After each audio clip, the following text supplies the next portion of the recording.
Okay, ಈಗ ಒಂದು 4 bore ಹೊಡ್ಸಿದ್ವಿ ಅದರಲ್ಲಿ ಒಂದು ಈ ಫುಲ್ ಲ್ಯಾಂಡ್ ಅಲ್ಲಿ 4.5 acres ಲ್ಯಾಂಡ್ ಇದು. ಇದರಲ್ಲಿ ನಾವು ಮೊದಲು ಒಂದು ಬೋರ್ ಇತ್ತು ನಾವು ತಗೊಳ್ಬೇಕಾದ್ರೆ, ಅದ್ರ ನಂತರ ನಾವು ಪ್ರಾಪರ್ ಇವನ್ ಜಿಯಾಲಜಿಸ್ಟ್ ನೋಡಿಬಿಟ್ಟು 2 ಬೋರ್ ಹಾಕಿದ್ವಿ.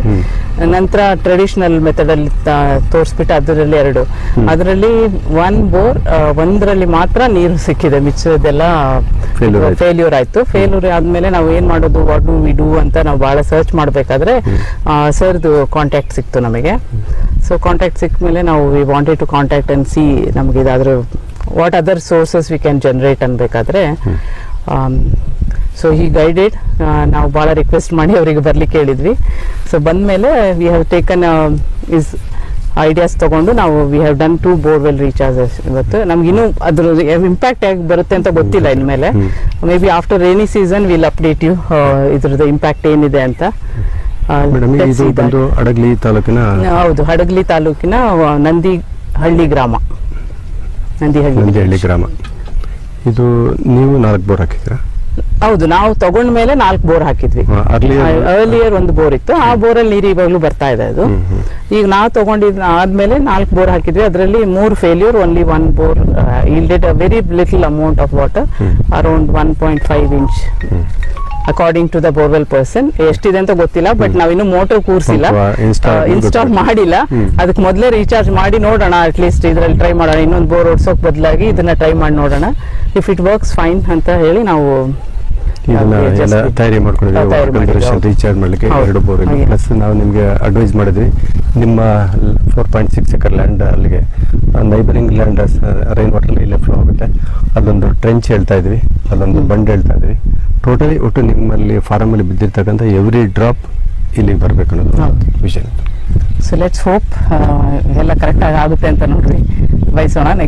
May be next rainy season ಒಳಗೆ I will give you the feedback ಹೇಗೆ ಇದು ವರ್ಕ್ ಆಗಿದೆ ನಮಗೆ ಅಂತ. Thank you.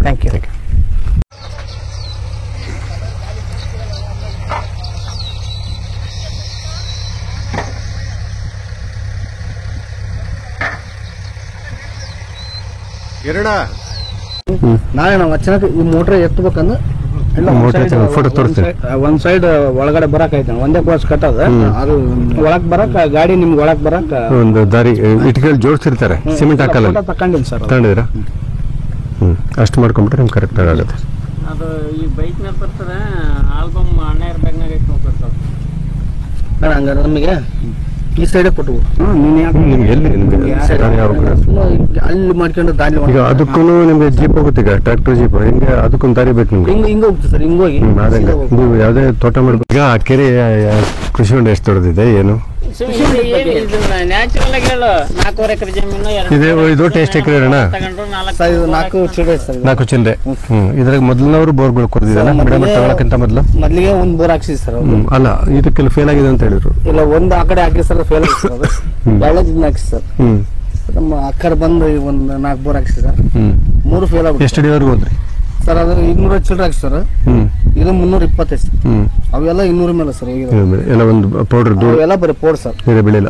ಒಂದು ಸ್ವಲ್ಪ ಇದೆ ಸರ್, 200 ಪೂರ್ತಿ ಎಲ್ಲ ಪೌಡರ್ ನೀರೇ ಬೆಳೆಯಲ್ಲ. ಸುಮಾರು 3 ಇಂಚ್ 4 ಇಂಚ್ ಗೊತ್ತಾವ ಅಂತಂದ್ರೆ ಏನು ಬೆಳೆಯಲ್ಲ ಸರ್. ಇದ ಸ್ವಲ್ಪ ಸರ್. ಮತ್ತೆ ಇದನ್ನ ಹಿಂಗು ಗುಂಡಿ ಮಾಡಿ ಮಳೆ ನೀರು ನೆಂಗಿಸ್ತಕ್ಕಂಥ ಒಂದು ಕೆಲಸ ಮಾಡುತ್ತೆ. ಇಲ್ಲೊಂದು ಕೃಷಿ ಹೊಂಡ ಇದೆಯಲ್ಲ, ಇದು ಎಷ್ಟು ದೊಡ್ಡದ? ಸರ್ಕಾರದಿಂದ ಹಿಂದೆ ಮಾಡಿರೋದಲ್ಲ ಅದು ಕೃಷಿ ಬಗ್ಗೆ?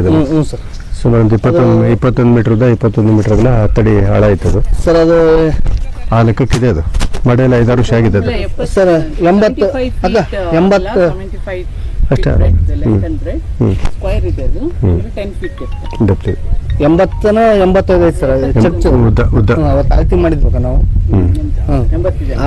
ಅದನ್ನ ಇನ್ನು ಸ್ವಲ್ಪ ದೊಡ್ಡದು ಮಾಡ್ಕೊಂಡು ಇನ್ನು ಸ್ವಲ್ಪ ಆಳ, ಇನ್ನು ಸ್ವಲ್ಪ ಉದ್ದಾಗಲ, ಸ್ವಲ್ಪ ಈ ಕಡೆ ಇನ್ನೊಂದು 10 ಅಡಿ ಬರೋಣ. ಬಂದ್ಬಿಟ್ಟು ಅದನ್ನ ದೊಡ್ಡದು ಮಾಡ್ಕೊಂಡ್ರೆ ಒಂದು 25 ಲಕ್ಷ ಲೀಟರ್ ಕೆರೆ ಆದ್ರೆ ನೀವು ಮಳೆಗಾಲದಲ್ಲಂತೂ ಬೋರ್ಗಳು ಚೆನ್ನಾಗಿ ಹೊಡಿತಾವೆ.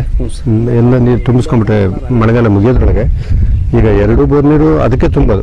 ಅದೇ ನಿಮಗೆ ರಿಸರ್ವಾಯರ್ ಓವರ್ ಟ್ಯಾಂಕ್ ಇದ್ದಂಗೆ. ಅದಕ್ಕೆ ದೊಡ್ಡ ಮೋಟರ್ ಹಾಕಿ ನಿಮ್ಗೆ ಇರಿಗೇಷನ್ ಎಲ್ಲ ಗಿಡ ಮರಗಳು ಅಲ್ಲಿಂದ ನೀರು ಹೋಗ್ಬೇಕು. ಸರಿ, ಅದು ಅಡಿಗೆ ಪ್ಲಾಟ್ಗೆ ಮತ್ತೆ ಒಳ್ಳೇದು ಮೆಂಬ್ರೇನ್ ಹಾಕೋಬೇಕು. ಏನಾಯ್ತಲ್ಲ ಆ ಥರ. ಅದಕ್ಕಿಂತ ಸ್ವಲ್ಪ ದಪ್ಪದಲ್ಲಿ ಹಾಕೊಂಡ್ಬಿಟ್ರೆ ನಿಮಗೆ ವರ್ಷ ಪೂರ್ತಿ ನೀರಿನ ಸಮಸ್ಯೆ ಮಾಡ್ಕೊಂಡು ಸಾಕು. ಸರಿ, ಇದು ಆಲ್ಬಮ್ ಮೇಲಿದೆ.